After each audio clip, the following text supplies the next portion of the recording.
하나님의 거룩한 영이 오늘도 우리의 마음에 찬양과 찬송이 가득 울려 퍼질 수 있도록 인도하시길 소망합니다.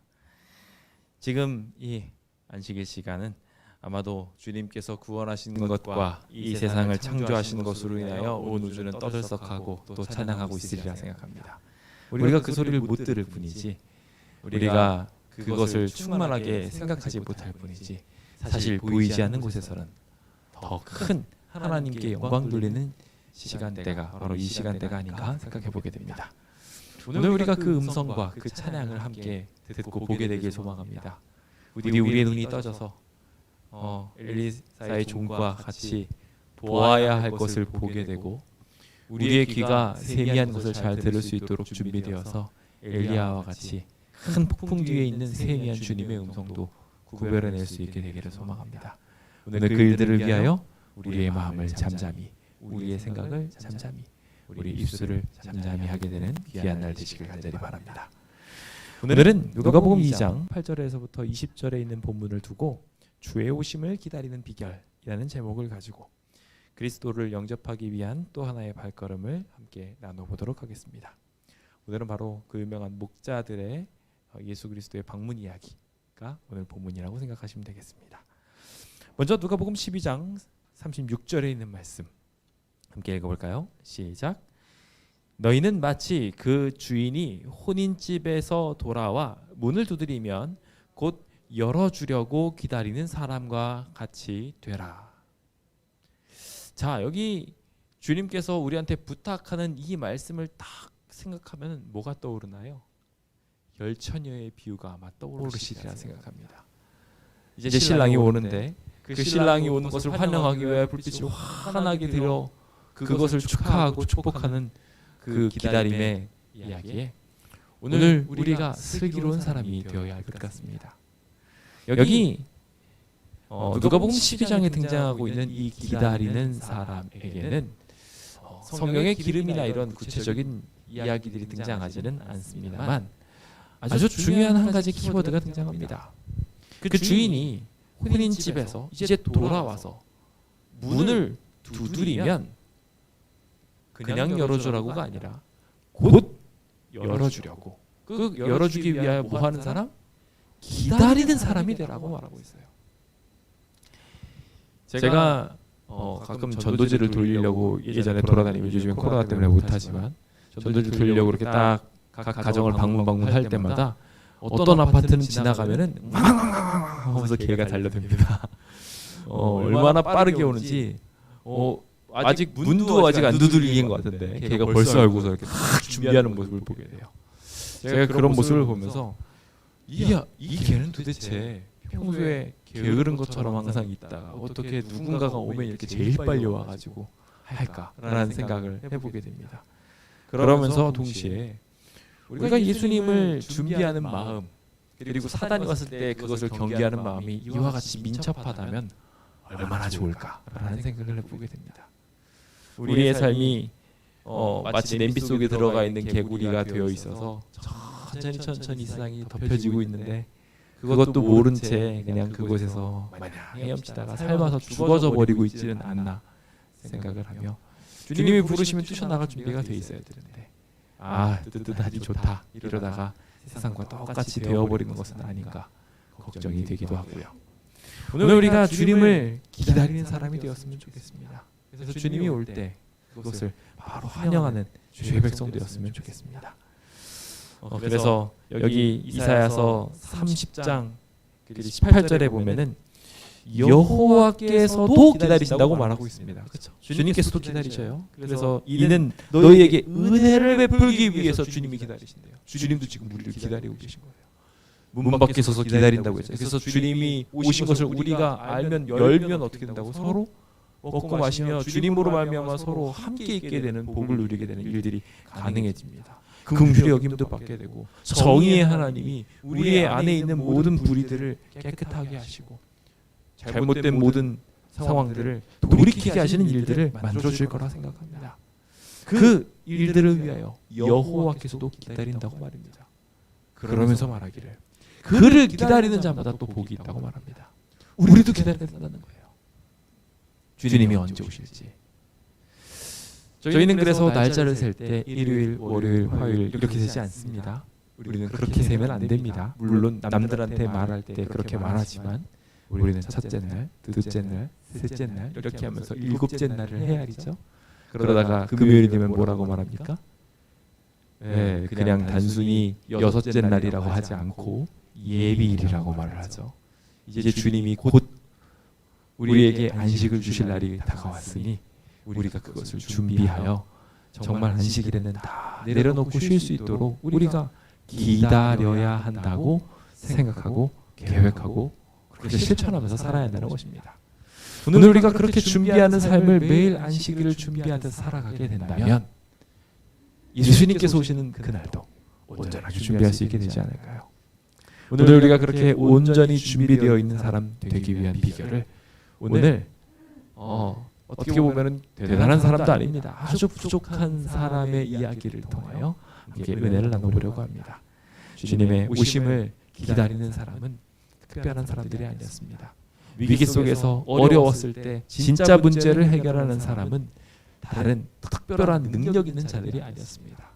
항상 위기에서 빛이 났던 이들은 주님을 신뢰한 연약한 이들 편이었습니다. 오늘 주의 오심을 기다리는 마음으로 어떻게 이 위기 속에서도 이 일곱 재앙이 내려지기 전 세상이 진동하는 중에도 우리가 어떻게 하면 깨어 있을 수 있을지 함께 생각해 보게 되기를 바랍니다. 오늘의 주인공은 잘 아시다시피 바로 목자들입니다. 예수님을 제일 먼저 영접한 사람들. 동물로 치면은 뭐 여러 동물들이 있겠지만 예수님이 탄생했는데 그 아마 여관집 주인도 아기가 태어난 걸 보고 바쁘다는 핑계로 들여다보지도 않았을 것 같아요. 성경에 기록이 없거든요. 그런데 베들레헴에 와 있던 수많은 사람과 다르게 베들레헴 들 밖에 있었던 사람이셨습니다.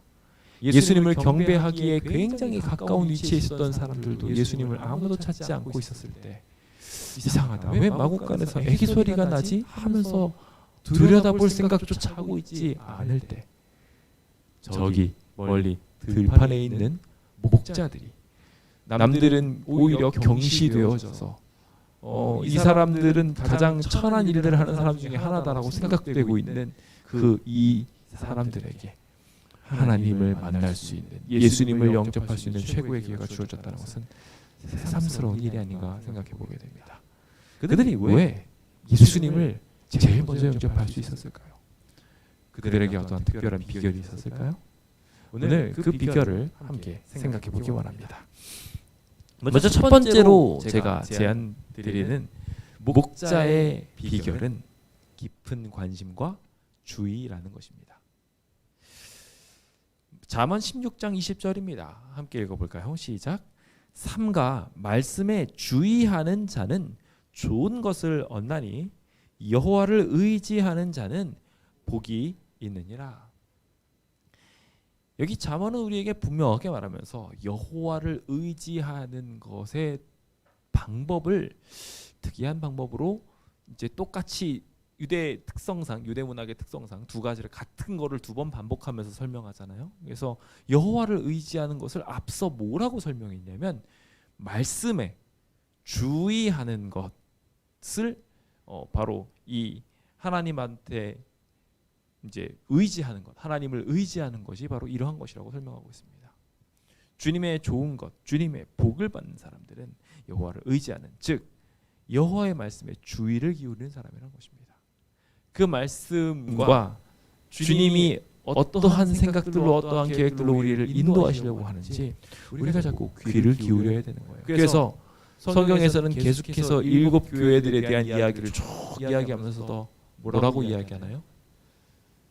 귀 있는 자는 성령이 교회들에게 하는 말씀을 들어라 라고 말합니다.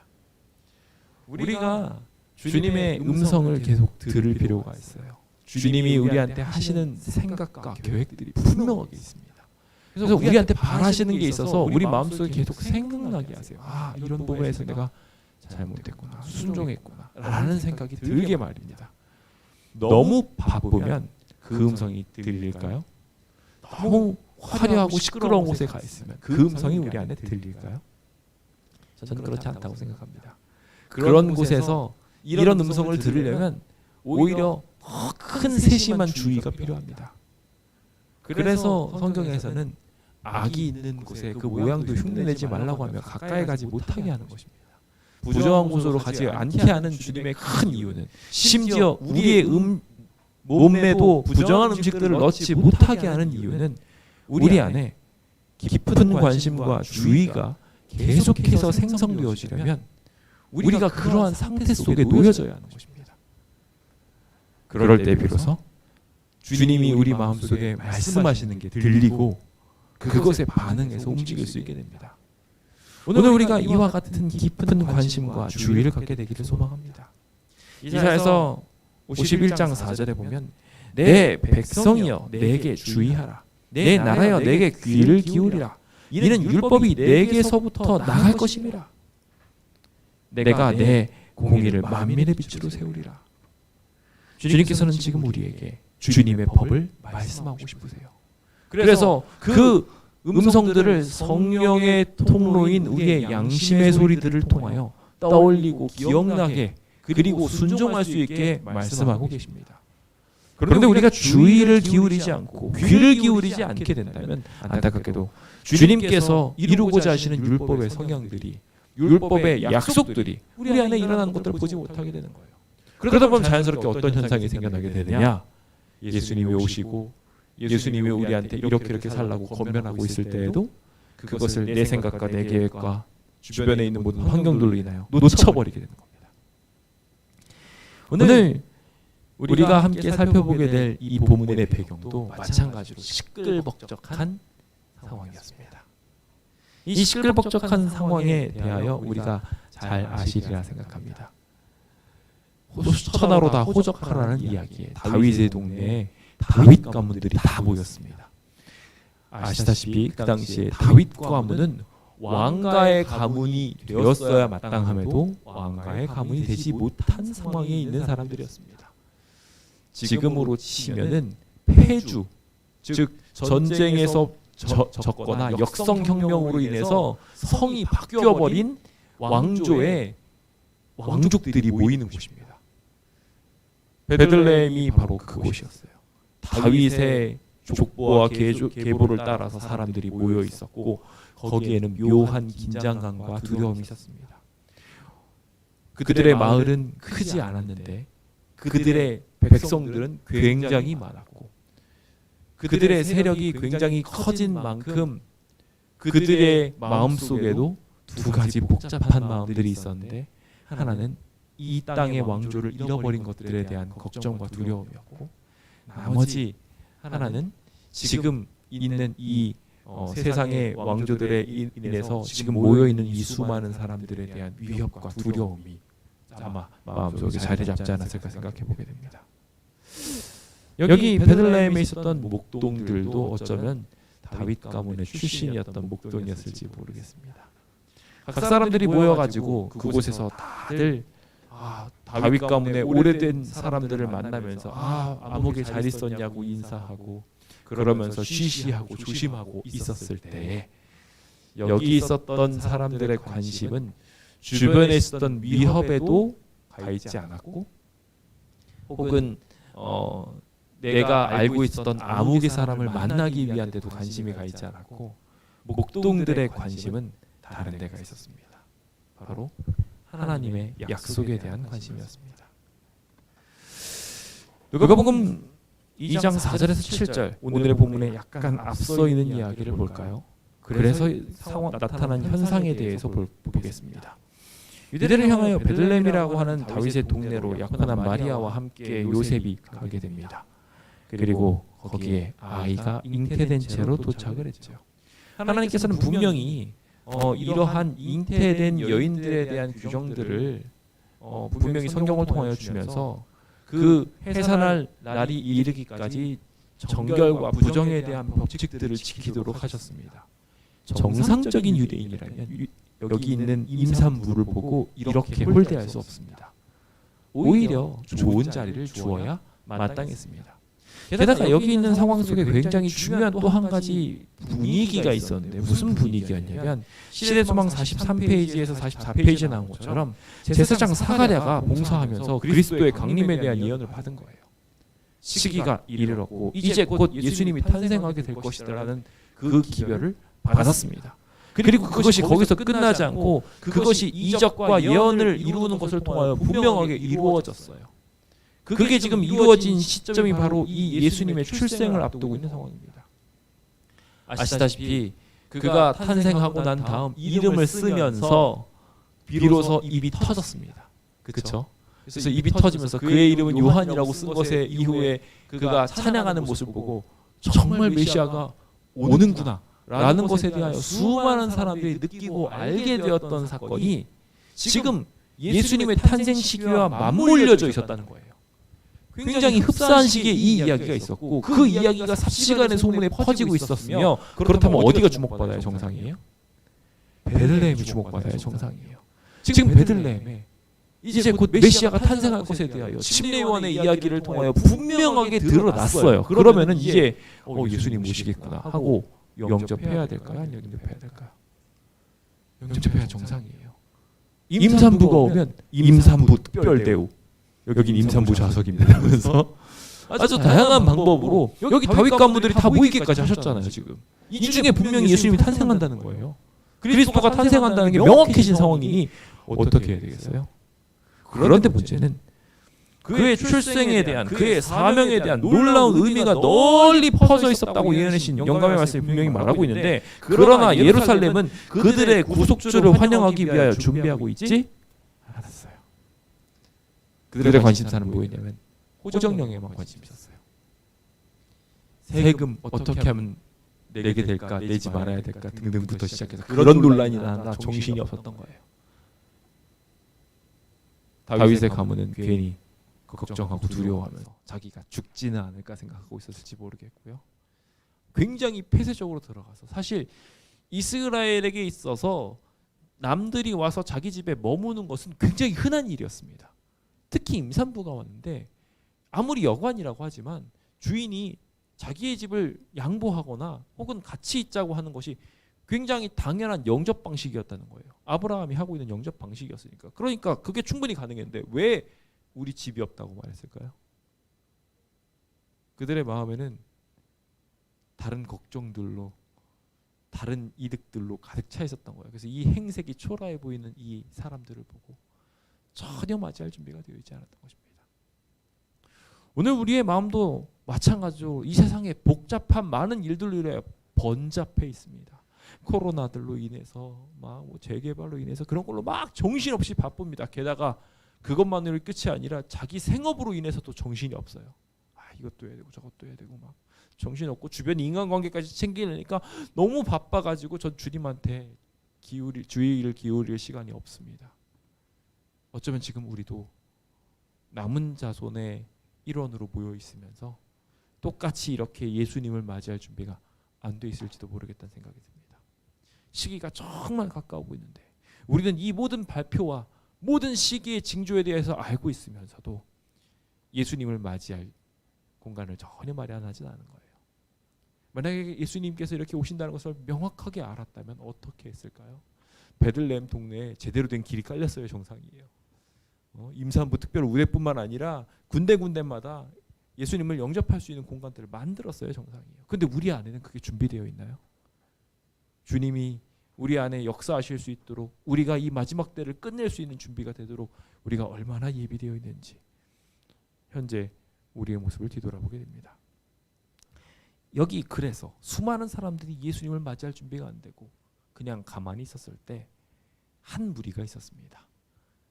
다들 정신없이 세상 일로 바쁠 때 여기 양치기들은 모여서 지금 다윗의 동네에 수많은 사람들이 모인 것을 보고 한 이야기를 하기 시작합니다.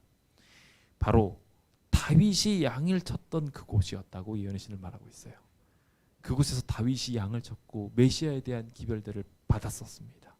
그곳에서 밤을 지새우면서 양을 지키고 있었어요. 늦은 밤이었다는 거예요. 그 늦은 밤 속에 양을 지키고 있는 중에 그들은 뭐 했냐면요.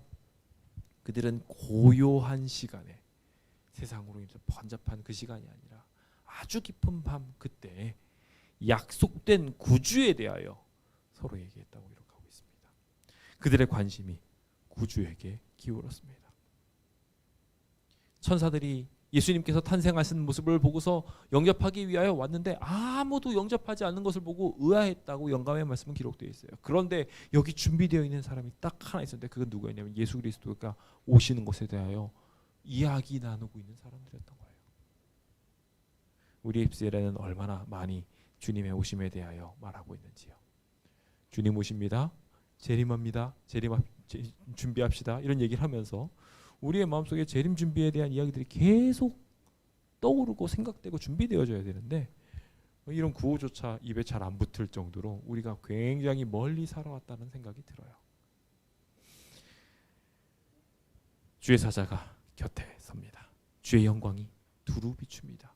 그들이 말하고 있었던 모든 이야기들이 메시아였음에도 불구하고 메시아에 대한 이야기에도 불구하고 크게 두려워할 만큼 엄청난 빛이 이르르게 됩니다. 그리고 그 두려움의 이야기 속에 그들이 잠잠함을 겪게 되고 비로소 큰 기쁨의 소식을 듣게 되자 그들은 비로소 예수 그리스도에 대한 이야기를 들었음을 알고 기뻐할 수 있게 됩니다. 근데 여기 그들이 가지고 있는 또 하나의 중요한 특성이 있었던 것인데 생애 처음으로 천사를 봤어요. 이런 기적이 있나 싶을 정도로 놀라운 기적을 눈앞에서 목도했습니다.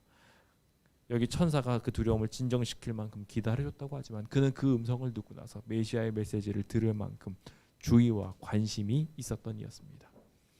오늘 우리도 이 시대에 엄청난 시끄러운 두려움과 공포의 이야기, 어떤 특별한 이적들의 경험들까지도 우리의 안에 분명하게 일어날 수 있음을 보게 됩니다. 우리가 그 가운데 하나님을 정말 기억하고 있는지 생각해 보아야 합니다. 지난주에 제가 하나님께서 은혜를 베풀어 주셔서 우리 재개발에 대해서 꼭 일어났으면 좋겠다 생각하고 있었던 일 중에 하나인 시장님을 만나는 일을 생각했습니다. 근데 제가 그 일을 다 마치고 나서 돌아오면서 한 가지 후회한 게 있습니다. 제가 평생에 시장님을 만나면 몇 번이나 더 만나겠습니까? 근데 제가 거기서 전도를 못하고 왔더라고요. 물론 재개발에 대해서 이야기하는 일들도 중요한 일이었지만 최소한 이야기를 하면서 하나님의 사랑에 대해서 전달해주고 축복해줄 수 있었는데 너무 상대방 페이스에 제가 끌려가고 있었다는 생각이 들더라고요. 제가 그러면서 하나님께서 은혜로 이 사람을 만날 수 있게 만들어 주었는데 하나님의 축복을 빌어주는 게 먼저였는데 그걸 하지 못해서 혹시 이러한 모든 일들이 순탄하게 흘러가지 못하도록 된 건 아닌가 생각하면서 제 마음이 참 아쉽다는 생각이 들었습니다. 무엇이 더 중요한지를 잃어버리는 삶이 어쩌면 우리의 삶에 계속 이루어지고 있을지도 모른다는 생각이 들어요. 제가 한마디라도 질문하면서 우리 시장님도 하나님 믿으시나요? 하면서 신앙을 믿는 공동체로서의 마음을 다시 한번 확인하고 그런 일들에 더 주목했다면 시장도 분명히 이야기를 하면서 다른 교회 이야기를 했거든요.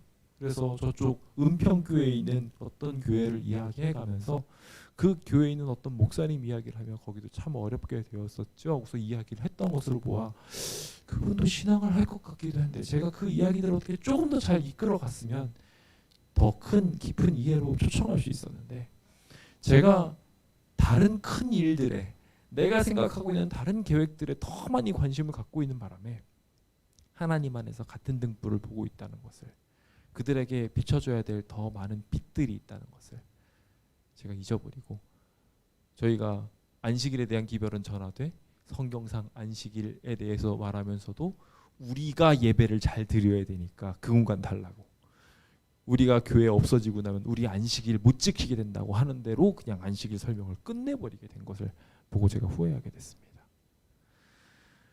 오늘 우리의 삶에 참된 주의가 일어나게 되었으면 좋겠습니다.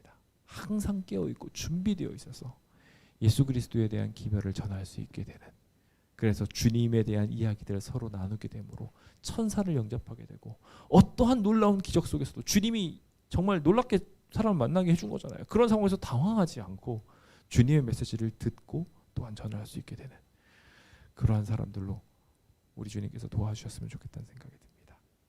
다음번엔 실수하지 않겠죠? 하나님께서 그렇게 도와주실 수 있도록 여러분들도 함께 기도 부탁드리겠습니다. 자, 우리 그 다음으로 주님의 오심을 준비하기 위한 또 하나의 방법이 있는데, 또 하나는 뭐냐면 편견이 없어져야 된다는 것입니다. 마태복음 5장 8절입니다. 함께 읽어볼까요? 시작. 마음이 청결한 자는 복이 있나니 그들이 하나님을 볼 것이요. 마음 자체가 깨끗한 사람들, 그래서 편견이 자리 잡지 않은 사람들은 하나님을 볼 거라고 말하고 있어요.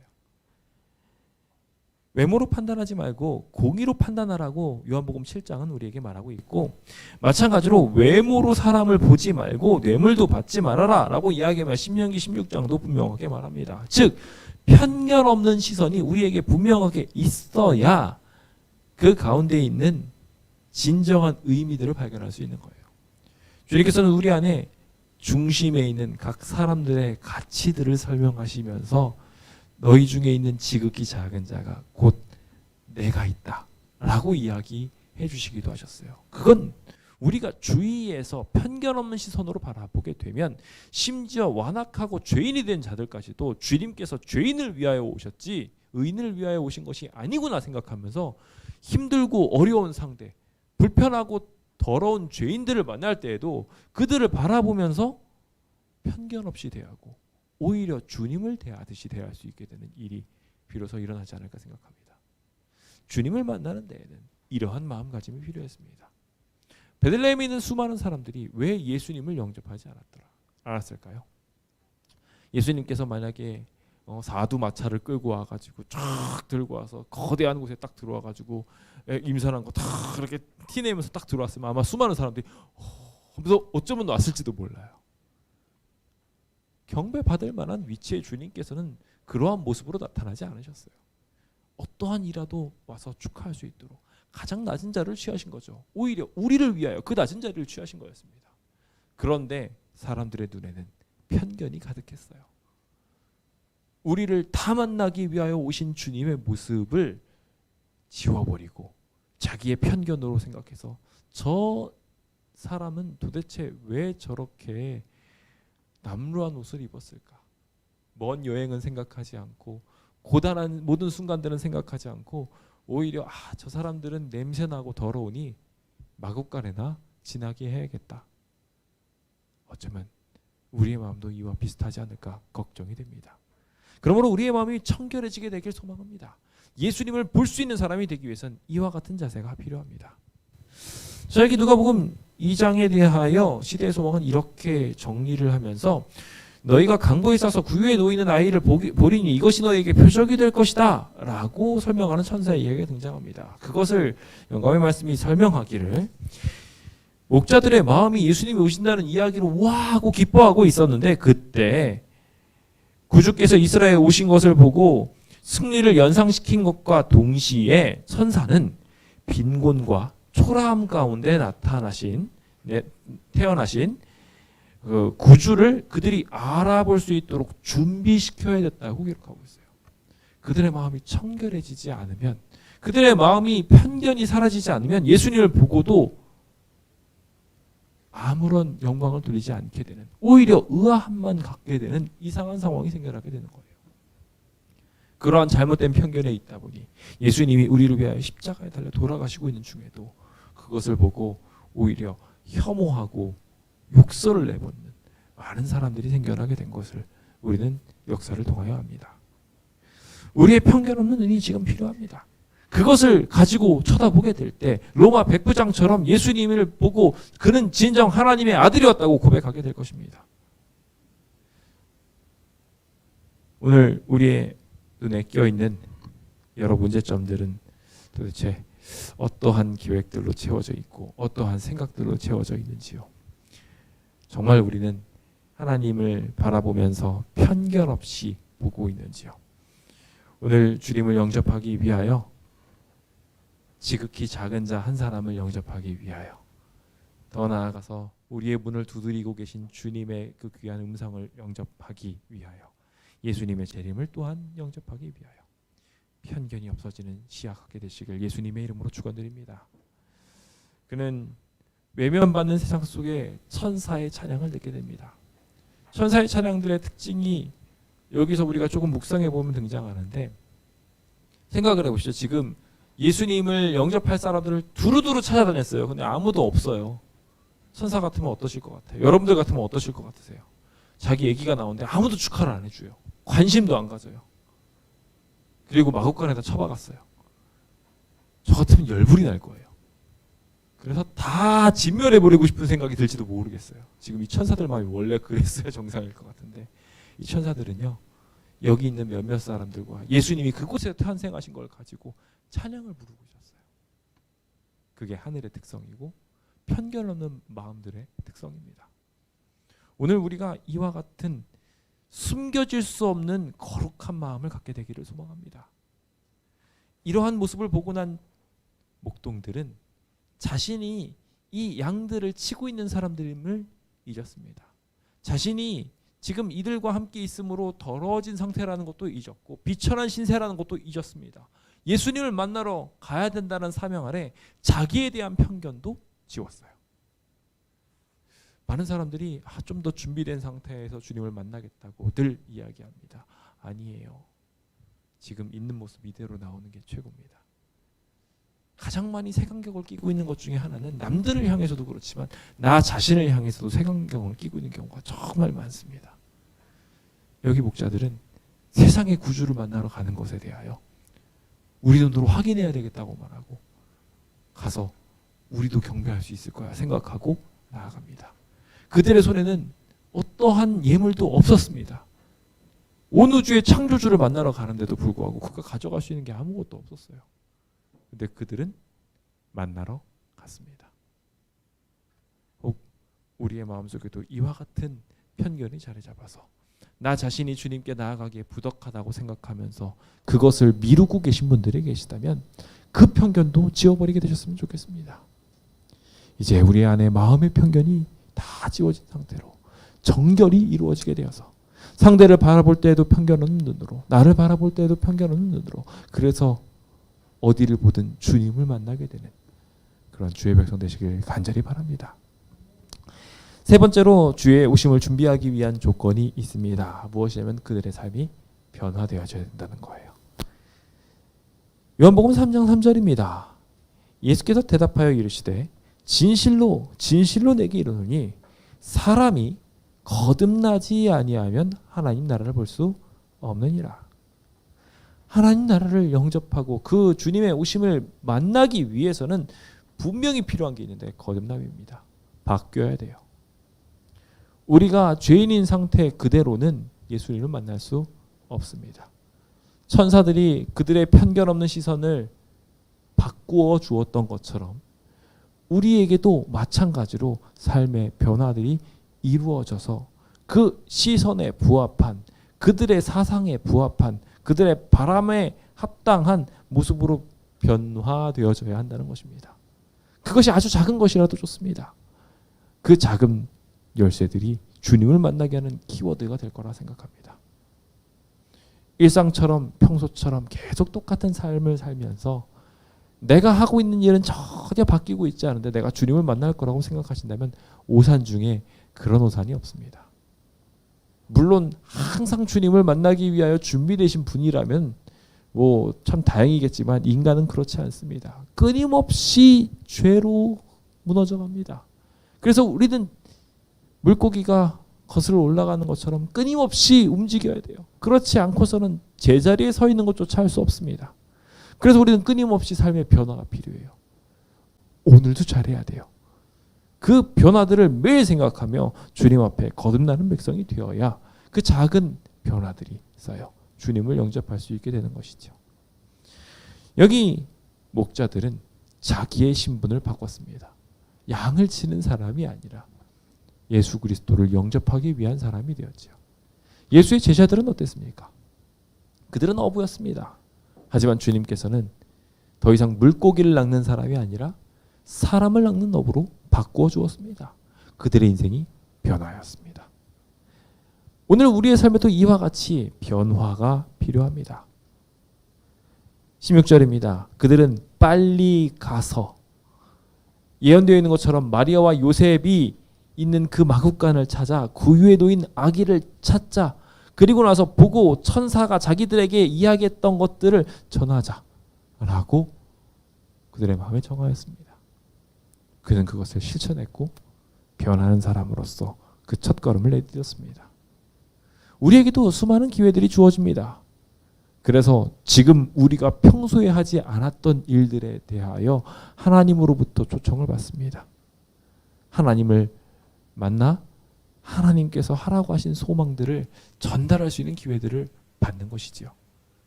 그 기회가 전도하는 것이 될 수도 있고요. 예수 그리스도에 대하여 들은 것을 말하는 것이 될 수도 있습니다. 지금 여기 있는 사람들처럼요. 그리고 주님의 말씀을 실천하는 일이 될 수도 있을 것이고요. 아주 다양한 방법들로 주님을 만났음을 표현할 수 있습니다. 나다나엘을 향하여 친구가 나아가 빌립에 나아가 말하기를 우리가 메시아를 만났다. 그렇게 외칠 수 있었던 때에는 변화가 그 키워드가 된 것입니다.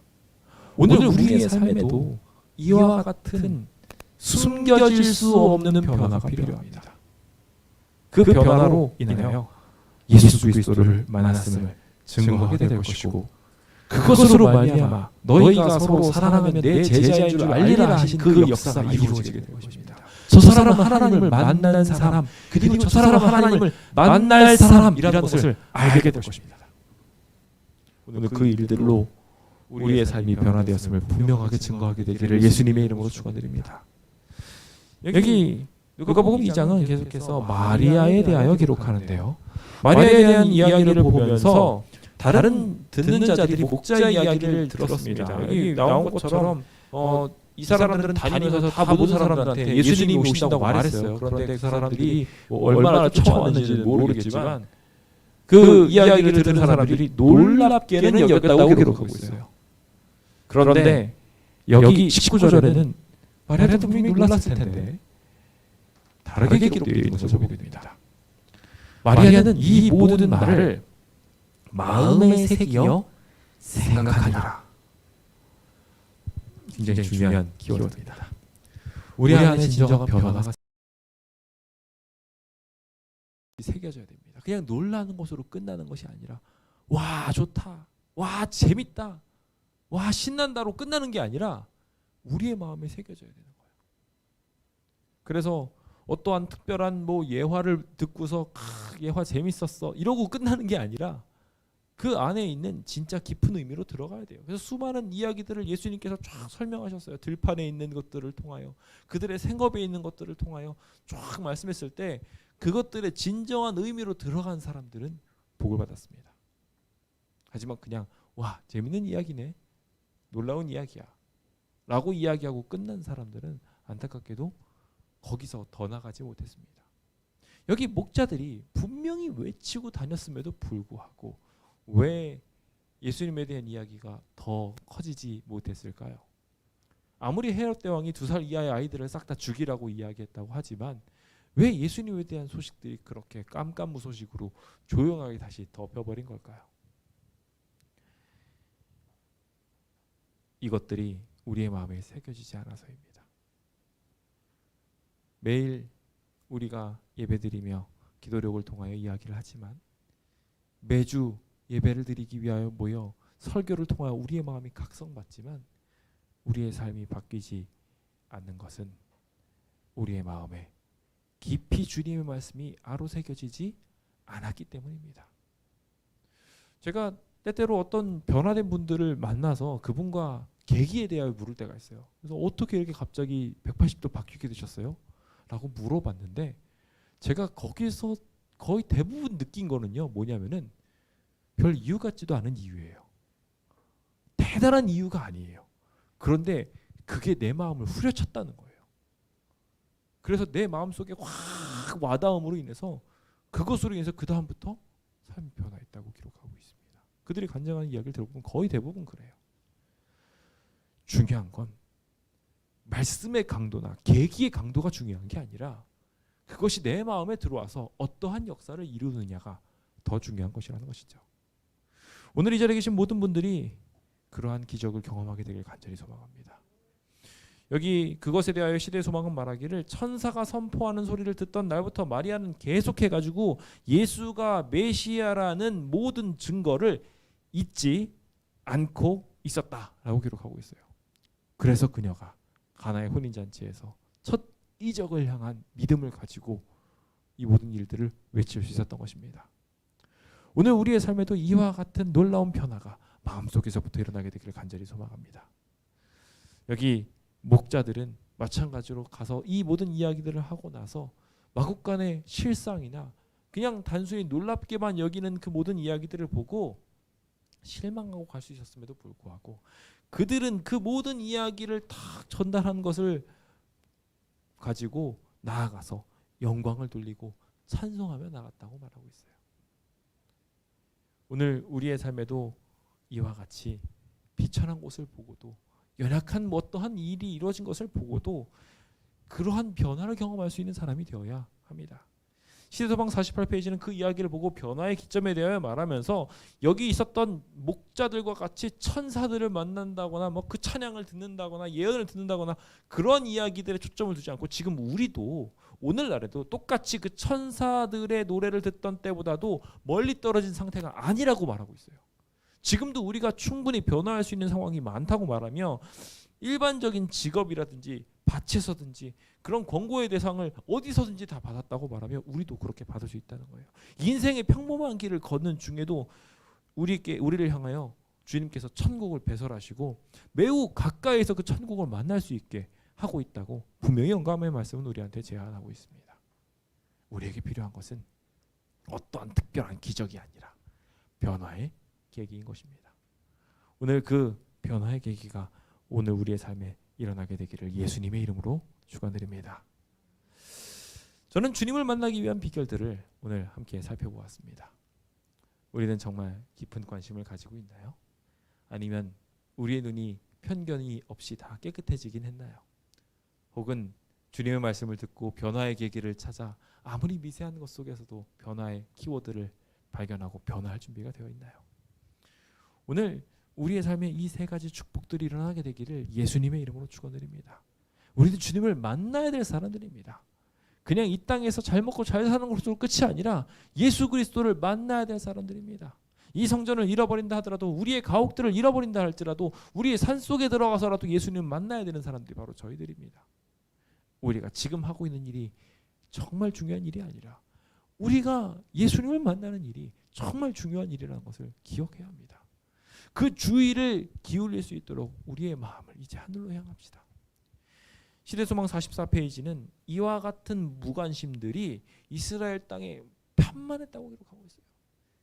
그냥 바쁘게 살고 정신없이 사느라고 예수님이 지척까지 오고 계신데도 불구하고 아무런 관심 없이 살고 있는 겁니다. 이 세상에 몰두한 심령들은 온 하늘을 진동시킨 기쁨에 아무런 기쁨도 느끼지 않았다 라고 기록하고 있습니다. 보이지 않는 자를 보고자 하는 갈망하는 그 마음들을 가지고 있는 사람, 예수님이 곧 오실 거라는 그 갈망하고 있는 사람은 극소수에 불과했다고 말하고 있어요. 오늘 우리가 이 세상의 모든 꼬임에 휩쓸리지 않고 예수님을 소망하고 바라는 편견한 눈과 깊은 관심의 생각과 더 나아간 삶의 변화가 우리 안에 일어나게 되길 간절히 바랍니다.